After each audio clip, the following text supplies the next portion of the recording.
Bidadi township ಯೋಜನೆ ವಿಷಯದಲ್ಲಿ ಪರ ವಿರೋಧ ಹೋರಾಟಗಳು ಒಂದು ಕಡೆ ಜೋರಾಗಿದೆ, ಇನ್ನೊಂದು ಕಡೆ ರಾಜಕೀಯ ಕೂಡ ಅಷ್ಟೇ ಬಲವಾಗ್ತಾ ಇದೆ.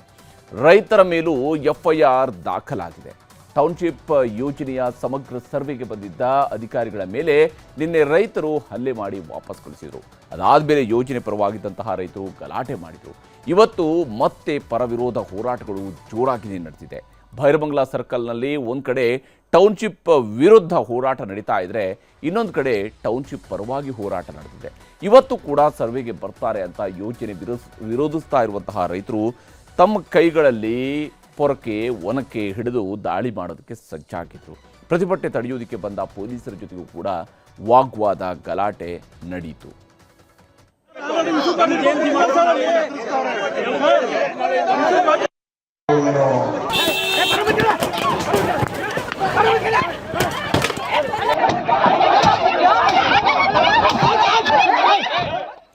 ಇನ್ನು ಪ್ರತಿಭಟನಾ ಸ್ಥಳದಲ್ಲೇ ವಿಷದ ಬಾಟಲ್ ಹಿಡಿದು ಸರ್ಕಾರಕ್ಕೆ ಸವಾಲನ್ನ ರೈತರು ಹಾಕಿದ್ದಾರೆ.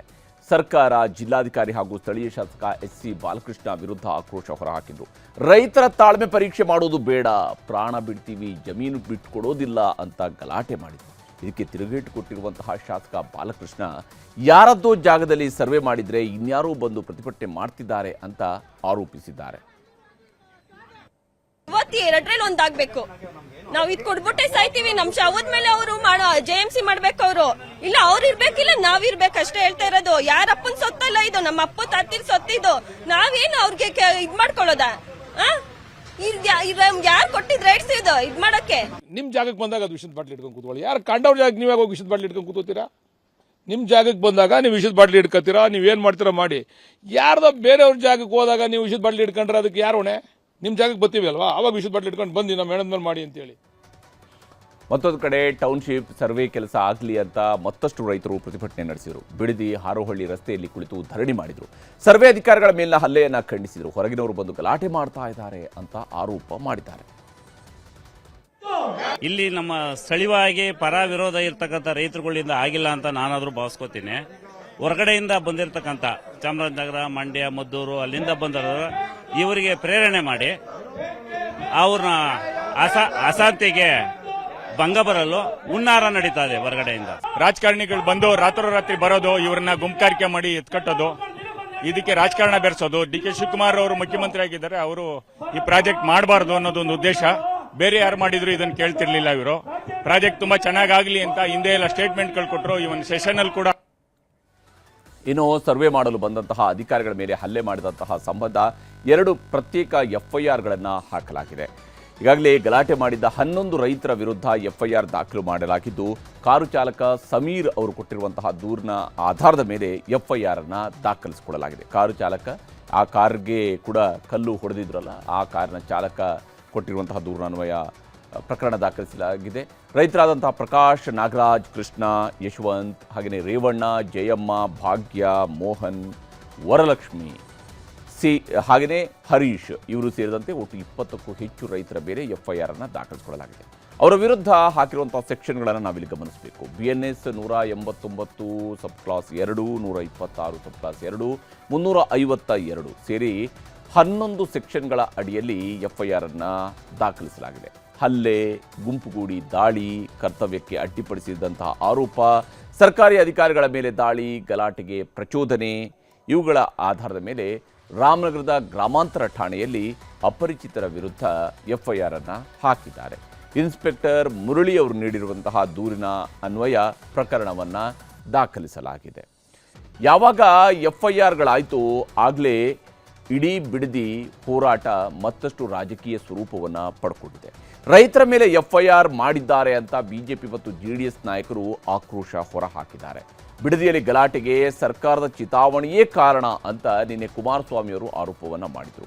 ಇವತ್ತು ಮಾಜಿ ಪ್ರಧಾನಮಂತ್ರಿ HD ದೇವೇಗೌಡರು ಈ ಒಂದು ಅಖಾಡಕ್ಕೆ ಇಳಿದಿದ್ದಾರೆ. ಅವರು ಈಗ ಸರ್ಕಾರದ ವಿರುದ್ಧ ಆಕ್ರೋಶ ಹೊರಹಾಕಿದ್ದಾರೆ. ದಬ್ಬಾಳಿಕೆ ಮಾಡಿ ರೈತರ ಜಮೀನನ್ನು ಕಿತ್ಕೊಳ್ಳೋದಕ್ಕೆ ಬಿಡೋದಿಲ್ಲ, 4-5 ದಿನಗಳಲ್ಲಿ ಟೌನ್ಶಿಪ್ ಯೋಜನೆಯ ಆದೇಶ ಹಿಂಪಡೆಯದೇ ಇದ್ರೆ ವಿಧಾನಸೌಧದ ಗಾಂಧಿ ಪ್ರತಿಮೆ ಎದುರು ಧರಣಿ ಕೂರ್ತೀನಿ ಅಂತ ದೇವೇಗೌಡರು ಎಚ್ಚರಿಕೆಯನ್ನು ಕೊಟ್ಟಿದ್ದಾರೆ. ಸಿದ್ದರಾಮಯ್ಯನವರು ಬಿಡದಿ ಹತ್ರ ಕಳಿಸ್ತಿದ್ದ, ಆದರೆ ಇವರು ಬಂದ ಒಂದು ತಿಂಗಳೇ ಆಗಿಲ್ಲ, ಇಲ್ಲಿ 40,000 ಸೈಟ್ರವರೆಗೆ ನಿವೇಶನ ಮಾಡಿರ್ತಕ್ಕಂಥ ಅಂಕಿಅಂಶಗಳಿದೆ.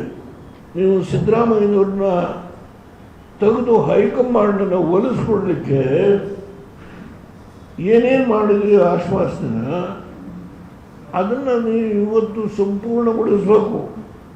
FIR ಹಾಕೋದ್ರ ಮೂಲಕ ರೈತರನ್ನ ನಾವು ಕೈ ಕಟ್ಟೆ ಹಾಕ್ತೀವಿ, ಎದುರಿಸ್ತೀವಿ, ಬೆದರಿಸ್ತೀವಿ ಅಂತಕ್ಕಂಥ ಉದ್ದಟತನದಿಂದ ನಡ್ಕೊಳ್ತಾ ಇರ್ತಕ್ಕಂಥ ಈ ಸರ್ಕಾರ ಬಹುಶಃ ಒಂದು ಅರ್ಥ ಮಾಡ್ಕೊಳ್ಬೇಕಾಗ್ತದೆ, ರೈತಾಪಿ ವರ್ಗ ತಿರುಗಿಬಿದ್ರೆ ಬಹುಶಃ ಯಾವ ಸರ್ಕಾರಗಳು ಹೆಚ್ಚಿನ ಕಾಲ ಉಳಿಲಿಕ್ಕಾಗೋದಿಲ್ಲ.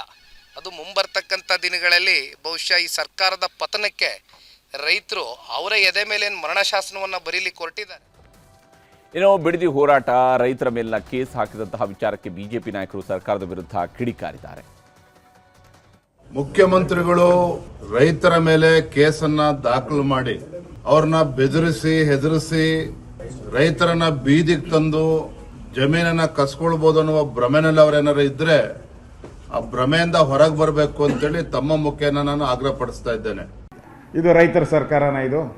ಇದು ರೈತ ವಿರೋಧಿ ಕೆಲಸ. ಇದನ್ನ ಈ ಥರ FIR ಹಾಕಿ ರೈತರನ್ನ ಬೆದರಿಸ್ತೀನಿ ಅಂತ ಹೇಳಿದ್ರೆ ಅದು ನಿಮ್ಮ ಕೈಲಿ ಸಾಧ್ಯ ಇಲ್ಲ.